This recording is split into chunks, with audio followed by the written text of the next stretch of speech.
বিসমিল্লাহির রহমানির রহিম।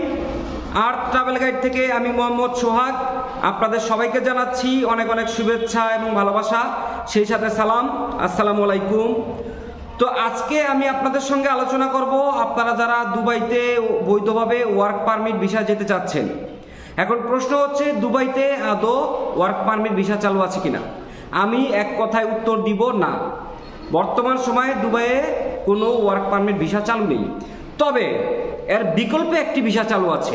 সেই ভিসাটি হচ্ছে দুবাইয়ের স্পন্সরশিপ ভিসা। যে ভিসাটি দিয়ে আপনি বৈধভাবে দুবাই গিয়ে চাকরি করতে পারবেন, চাইলে আপনি আপনার পরিবার পরিজন বা ফ্যামিলিকেও সেখানে নিয়ে যেতে পারবেন। তো আজকের ভিডিওটিতে আমি আপনাদের সঙ্গে আলোচনা করব আপনারা কিভাবে দুবাইয়ে বৈধভাবে যাবেন এবং স্পন্সরশিপ ভিসা কিভাবে পাবেন, কত টাকা লাগবে, টোটাল একটি গাইডলাইন আপনাদের দিব। তো সেটিকে আজকে আমরা তিনটি ভাগে ভাগ করেছি। প্রথমত হচ্ছে দুবাইয়ে স্পন্সরশিপ ভিসা পাওয়ার জন্য আপনার কি কি ডকুমেন্টস লাগবে অথবা আপনার কি যোগ্যতা লাগবে। দ্বিতীয়ত যে বিষয়টি, দুবাইয়ের স্পন্সরশিপ ভিসায় যেতে হলে আপনার কত টাকা লাগবে। তৃতীয়ত যে বিষয়টি, সেটি হচ্ছে দালাল বা এজেন্সি ছাড়া আপনারা দুবাইয়ের স্পন্সরশিপ ভিসা পাবেন কিনা। তো ভিডিওর শেষ পর্যন্ত সবাইকে থাকার জন্য অনুরোধ করা হলো, কেননা আজকে আমি টোটাল একটি গাইডলাইন দিব। তো প্রথম যেই আজকের বিষয়টি, সেটি হচ্ছে দুবাইয়ের স্পন্সরশিপ ভিসায় যাওয়ার জন্য কি কি ডকুমেন্টস লাগবে অথবা আপনার কি ধরনের আপনার যোগ্যতা লাগবে। তো মূলত আপনার একটি বৈধ পাসপোর্ট লাগবে, এটা কমন বিষয়, খুবই কমন। আপনার একটি পাসপোর্ট লাগবে এবং অবশ্যই সদ্য তোলা 2 কপি পাসপোর্ট সাইজের ছবি লাগবে। আপনার মেডিকেল সার্টিফিকেট লাগবে, মানে আপনি শারীরিকভাবে সুস্থ আছেন কিনা, আপনি শারীরিকভাবে আপনার সকল কিছু ঠিক আছে কিনা, তার জন্য আপনার ফিটনেস সার্টিফিকেট লাগবে। তারপর হচ্ছে আপনার শিক্ষাগত যোগ্যতা। এটি হচ্ছে খুবই একটি গুরুত্বপূর্ণ বিষয়, কেননা আপনি যদি মনে করেন না আপনি পড়াশোনা জানা নেই তেমন একটি, যে আপনার ন্যূনতম কোনো সার্টিফিকেট নেই, এসএসসি এইচএসসি সার্টিফিকেট থাকলেও আপনি এখানে আবেদন করতে পারবেন না। আমি আবারও বলে দিই আপনাদেরকে, আপনাদের যদি সর্বনিম্ন অনার্সের সার্টিফিকেট থাকে আপনারা আবেদন করতে পারবেন।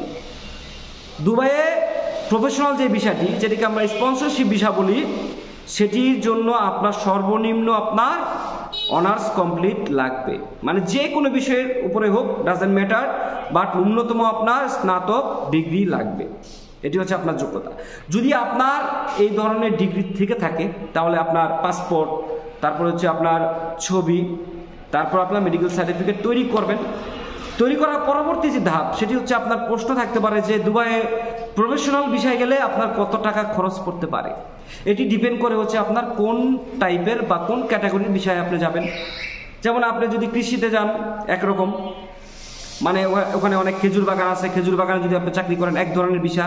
যদি আপনি কনস্ট্রাকশনে যান একরকম, আর যদি আপনার ভালো কোনো স্কিল থাকে যে আপনি সে ধরেন আপনি আইটি সম্পর্কে খুব ভালো জানেন, তাহলে কোনো আইটি কোম্পানিতে গেলে আরেক রকম ভিসার ফি একরকম। তো সেটি ডিপেন্ড করে হচ্ছে আপনার কোন ক্যাটাগরির বিষয়ে আপনি যাবেন। সেটি সর্বনিম্ন হচ্ছে 3 লক্ষ টাকা, সর্বোচ্চ 5 লক্ষ টাকা পর্যন্ত আপনার খরচ করতে পারে। তো সর্বশেষ যে বিষয়টি আপনাদের সঙ্গে আলোচনা করব, আপনারা আদৌ দালাল ছাড়া দুবাইয়ের প্রফেশনাল ভিসা পাওয়া সম্ভব কিনা। আমি বলবো দালাল ছাড়া দুবাইয়ের প্রফেশনাল ভিসা পাওয়া সম্ভব, কিন্তু আপনি দালাল ধরেন বা দালাল না ধরেন, আপনি যদি নিজে ট্রাই করেন যে আমি কোনো দালাল বা এজেন্সি ছাড়াই আমি দুবাইয়ের প্রফেশনাল ভিসার জন্য আমি আবেদন করব, সেক্ষেত্রে আপনার অবশ্যই দুবাইয়ের স্বনামধন্য কোনো প্রতিষ্ঠানের আপনি একটি অফার লেটার থাকতে হবে। মাস্ট বি দুবাইয়ের স্বনামধন্য কোনো প্রতিষ্ঠানের একটি অফার লেটার থাকতে হবে আপনার। যদি আপনার দুবাইয়ের কোনো প্রতিষ্ঠানের অফার লেটার থাকে, মানে ওয়ার্ক পারমিট লেটার যেটাকে বলে আপনার, সেটি যদি থেকে থাকে তাহলে একটি ওয়েবসাইট দিয়ে দিচ্ছি আমি, আমার ডেসক্রিপশন বক্সে দেওয়া আছে, আপনারা সেখানে গিয়ে আবেদন করতে পারেন এবং আবেদন করার পর আপনার প্রয়োজনীয় সকল ডকুমেন্টস সেগুলো আপনি সেখানে আপলোড করবেন। আপলোড করার পর আপনি নির্দিষ্ট একটা ফি প্রদান করবেন। ফি প্রদান করার পর আপনার ভিসা হয়ে যাবে, যদি আপনার দালাল ছাড়া যান। আর যদি আপনার দালাল ধরেন সেক্ষেত্রেও আপনার সে অফার লেটার লাগবে। মূল প্রবলেমটা হয় কি ভাই, যে আমাদের সকল ডকুমেন্টস ঠিক থাকে, বাট আমরা যে প্রতিষ্ঠানে চাকরির জন্য যাব যে প্রতিষ্ঠানে যাব দুবাইতে, সেই প্রতিষ্ঠান থেকে আমাদের অফার লেটার পাওয়াটাই হচ্ছে সবচেয়ে কঠিন বিষয়। এখন সেই অফার লেটার আমরা মূলত পাই না দেখেই মূলত আমরা দালাল এবং এজেন্সির কাছে আমাদের ধর্ণা দেওয়া লাগে। তো আপনার যদি অফার লেটার থাকে সেক্ষেত্রে আপনার দালাল বা এজেন্সি ধরা লাগবে না। এখন সেই অফার লেটারটা আপনি কীভাবে পাবেন, সেটি আপনি বিভিন্ন ওয়েবসাইটের মাধ্যমে আপনি খোঁজ দিতে পারেন। দুবাইয়ে অনেক ভালো ভালো প্রতিষ্ঠান আছে, তারা বিভিন্ন কর্মী নিয়োগ করে, তারা চাকরির জন্য নিয়োগ করে, এবং বিদেশি যে কর্মী আছে নিয়োগ দেওয়ার জন্য তারা ওয়েবসাইটে বিজ্ঞাপন প্রদান করেন। আপনি সেই ওয়েবসাইটে গিয়ে আপনি সেখানে দেখতে পারেন, দেখে তাদের সাথে যোগাযোগ করতে পারেন, এবং সেই ওয়েবসাইটটির লিঙ্ক আমার ডিসক্রিপশন বক্সে আমি দিয়ে দিচ্ছি অলরেডি। তাছাড়া আপনার ভাই বন্ধু আত্মীয় স্বজন যারা দীর্ঘদিন যাবৎ দুবাইয়ে আছে, যে প্রতিষ্ঠানে আছে সেই প্রতিষ্ঠান আপনার ভাই বন্ধু আত্মীয় স্বজনের মাধ্যমে যোগাযোগ করতে পারেন, যোগাযোগ করে একটি অফার লেটার নিতে পারেন। এবং এটি আমি জানিয়ে রাখি, আপনারা চাইলে আপনার পরিবার সহ আপনি সেখানে যেতে পারেন। সর্বপ্রথম আপনার ভিসা পেতে হবে।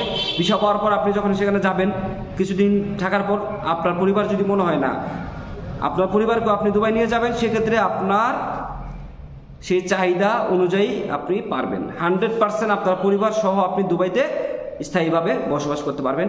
আরেকটি বিষয় জানিয়ে রাখি, এই ভিসাটির মেয়াদ হচ্ছে 2 থেকে 3 বছর। স্বাভাবিকভাবে 2 থেকে 3 বছর পর আপনি চাইলে আবার এই ভিসার মেয়াদ আপনি রিনিউ করতে পারেন। তো যাই হোক বন্ধুগণ, আজকে আমি চেষ্টা করেছি আপনাদেরকে কিছু সঠিক তথ্য এবং পরামর্শ দেওয়ার জন্য। আবারও বলে দেই, দুবাইয়ে আপনি চাইলে বৈধভাবে যে আপনি সেখানে চাকরি করতে পারেন। তো অনেকেই আপনাকে বলবে বা অনেক দালাল বা এজেন্সি বলবে যে দুবাই কোনো ওয়ার্ক পারমিট ভিসা নেই। হ্যাঁ, দুবাই ওয়ার্ক পারমিট ভিসা নাই, সেটা ঠিক আছে, কিন্তু এর বিকল্প যে প্রফেশনাল যে ভিসাটি আছে সেটি চালু আছে।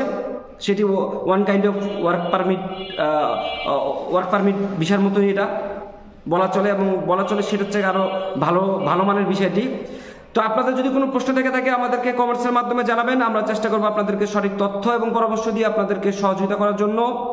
এবং আমার ডিসক্রিপশন বক্সে আমার ফেসবুক পেজ আছে, সেখানে গিয়ে মেসেজ করতে পারেন, অথবা আমার হোয়াটসঅ্যাপ নাম্বার আছে, সেখানে গিয়েও আমাকে মেসেজ করতে পারেন। আমি আমার জায়গা থেকে চেষ্টা করব আপনাদেরকে সঠিক তথ্য এবং পরামর্শ দিয়ে আপনাদেরকে সর্বোচ্চ সহযোগিতা করার জন্য।